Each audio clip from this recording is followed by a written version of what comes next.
You guys have totally surpassed my expectations to rally the internet. So we've got our case here. This is a Dana 35, or I think it's an AMC axle. But the reason we're doing that is we already spent a bunch of the customer's money on this truck, and I went to service the rear fluid and found that these side gears right here were absolutely annihilated. That thing is razor sharp. There you go. Yeah, it's super sharp.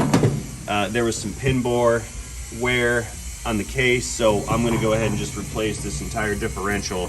And like I offered, and since you guys demanded, I'm going to upgrade this from an open diff to a locking differential on my own dime. I'm not going to charge the customer for that because we've already got a lot going on here with this, and you guys demanded it, so I'm doing what I promised I would do, and we're going to do that together. Now remember, the deal was if that last video when I took this cover off got I think 12,000 likes, I was going to rebuild that axle with the factory gears.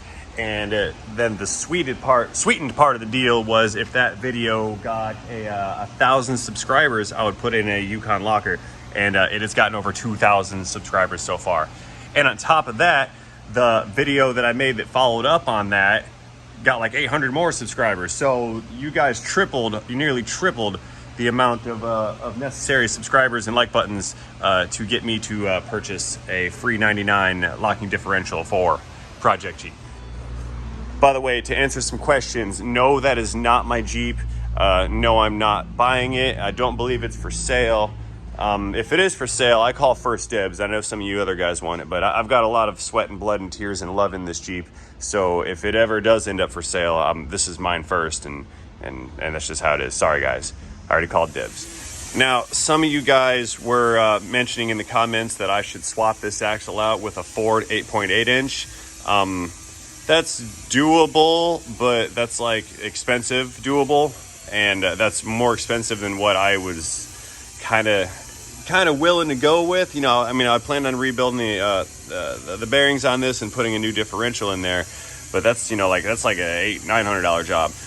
Changing this to an 8.8 that has been prepped to fit inside of a YJ Jeep costs like $3,000 because you've got to cut the hangers off and re-weld the exhaust hangers on, weld the leaf spring connector, shackle things on. There's more to it than just taking it out and putting it in, from what I understand.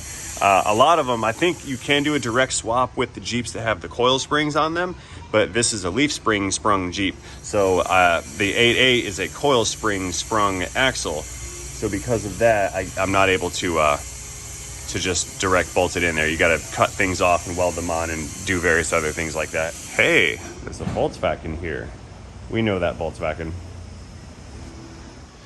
So anyway, that's the update on the locking differential on this. We met the quota. It's definitely going to get upgraded. Let me know what you think about just upgrading this Dana 35, or if I'm really making a mistake. Either way, I'm going to do what I think I need to do. So that being said, thank you guys for watching this update one more time. And most importantly, don't forget to have yourselves a great day. See you guys later. End of Jeep update.